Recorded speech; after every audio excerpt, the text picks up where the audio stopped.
자, 오늘 파동과 정보의 전달 세 번째 시간, 전반사와 광통신에 대해서 한번 알아보도록 하겠습니다. Let's go. 자, 오늘 배울 내용의 키워드 몇 가지 한번 살펴보도록 하겠습니다. 전반사, 임계각, 코어, 클래딩, 광통신입니다. 자, 오늘 이 다섯 가지 대해서 한번 살펴보도록 합시다. 자, 매질 1과 매질 2, 이 두 매질의 경계선이 있습니다. 여기에 빛이 입사가 되면요, 일부는 반사를 하게 되고 일부는 굴절하게 됩니다. 이때 입사각은 이 부분의 각도를 의미를 하고요. 그럼 이 각도는 굴절각이 되겠죠. 자, 만약 입사각이 이렇게 큰 광선이 입사가 된다고 하면 이 광선의 반사각도 커지고요, 이렇게 굴절각도 커지게 되겠죠. 하지만 지금 이 경우에서는 아무리 입사각이 90도가 된다 하더라도 이 굴절각이 입사각보다 작기 때문에 이 광선은 이렇게 굴절해서 들어가게 될 겁니다. 하지만 반대의 경우를 한번 생각해 볼게요. 매질 2에서 매질 1로 입사된 경우를 한번 생각해 봅시다. 자, 이번엔 매질 2에서 입사를 한번 시켜 봅시다. 자, 이렇게 법선을 그어 주시고요. 이제 요 각도가 입사각이 되겠죠. 마찬가지로 1분이 이렇게 반사가 될 거고요, 1분이 이렇게 굴절이 되어 나가게 될 겁니다. 이번에는 여기 각도가 굴절각이 되겠죠. 자, 이 그림에서 보면 아시겠지만 이 입사각보다 이 굴절각이 더 큽니다. 자, 그럼 이 경우에 입사각을 점점 증가시켜 봅시다. 입사각이 이렇게 큰 광선이 입사했을 때 반사각도 당연히 커질 거고요, 굴절각도 함께 커질 겁니다.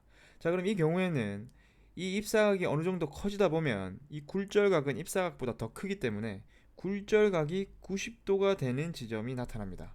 굴절각이 90도가 된다는 이야기는 얘가 매질 1로 진입을 하지 못한다는 의미가 되죠. 그 상황을 다시 한번 깨끗하게 그려봅시다. 이렇게 입사를 하고요, 굴절각이 90도가 되는 거죠. 이때 이 굴절각이 90도가 되는 요 입사각을 우리는 임계각이라고 부릅니다. 빛이 만약에 이 임계각보다 큰 각도로 입사할 경우에는 굴절이 일어나지 않고 전부 다 100% 반사만 일어나게 되는데, 이러한 현상을 전부 반사된다라고 해서 전반사라고 이름을 붙였습니다. 자, 그럼 이 임계각이 어떻게 결정되는지 수식을 통해서 한번 살펴봅시다. 매질 1의 굴절률을 N1, 매질 2의 굴절률을 N2라고 합시다. 이때 굴절률은 절대 굴절률을 의미하겠죠. 절대 굴절률은 진공에서의 빛의 속력 C에 대한 매질 1에서의 빛의 속력 V1의 비율로 결정이 됩니다. 그럼 이런 식으로 표현할 수 있겠죠. 이때 전반사가 일어나기 위해서는 매질 2에서 매질 1로 진행할 때만 전반사가 일어납니다. 즉, 굴절률이 큰 곳에서 작은 쪽으로 진행할 때 전반사가 일어날 수 있다는 이야기죠. 달리 표현하면 빛의 속력이 느린 쪽에서 빠른 쪽으로 진행을 할 때 전반사가 일어날 수 있다는 이야기예요. 자, 그럼 이때 이 임계각 I는 앞에 사인을 붙여주고요, N2분의 N1으로 나타나진다는 겁니다. 교과서에 있는 것과는 숫자가 반대로 되어 있죠. 자, 여기서 기억해야 될 것은 무조건 분모가 더 커야 된다는 거. 사인 값은 0부터 1까지죠. 그렇기 때문에 이 분모가 분자보다 더 커야 된다는 것만 기억을 해주시면 됩니다. 그리고 이제 이 식을 보고 N2 더 큰 굴절률을 가지는 매질에서 N1 더 작은 굴절률을 가지는 쪽으로 진행할 때 전반사가 일어날 수 있다라는 거.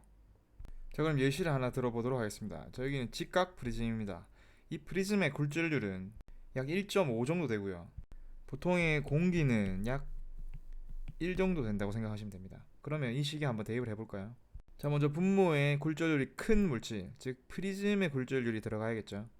1.5분의 1 이렇게 됩니다. 그러면 프리즘에서 공기로 입사할 때만 전반사가 일어날 수 있다는 거죠. 그래서 계산기로 해서 이 값을 찾아본다면 약 42도 정도가 됩니다. 자, 그럼 이걸 확대해서 한번 살펴보도록 하겠습니다. 자, 프리즘에서 공기 중으로 빛이 입사하죠. 이 경계면에 대해서 법선을 이렇게 그어보면, 자, 이 녀석이 입사각이고요, 45도 정도가 됩니다. 자, 아까 식에 의해서 임계각이 42도였다, 그죠? 그러면 이 임계각보다 크기 때문에 이 광선은 전반사가 일어나서 굴절되는 것 없이 전부 다 반사돼서 이렇게 나가게 되는 거죠. 이러한 전반사의 원리를 이용한 것이 광섬유입니다.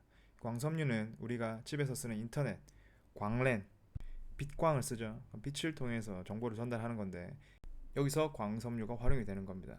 이 광섬유의 구조는요, 중간 부분인 중간 원통 모양 이 부분을 코어라고 부르고요, 이 코어를 둘러싸고 있는 그 부분을 우리는 클래딩이라고 부릅니다. 그럼 우리가 원하는 그 빛을 통과하는, 전달하는 부분이 이 가운데 있는 코어 부분입니다.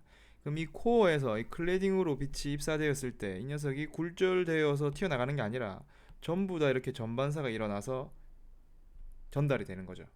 그렇다는 이야기는 이 코어와 클래딩의 굴절률을 비교해 보면 어느 쪽이 더 크다는 걸 의미를 합니까? 그렇죠. 코어의 굴절률이 더 크다라는 걸 확인할 수 있습니다.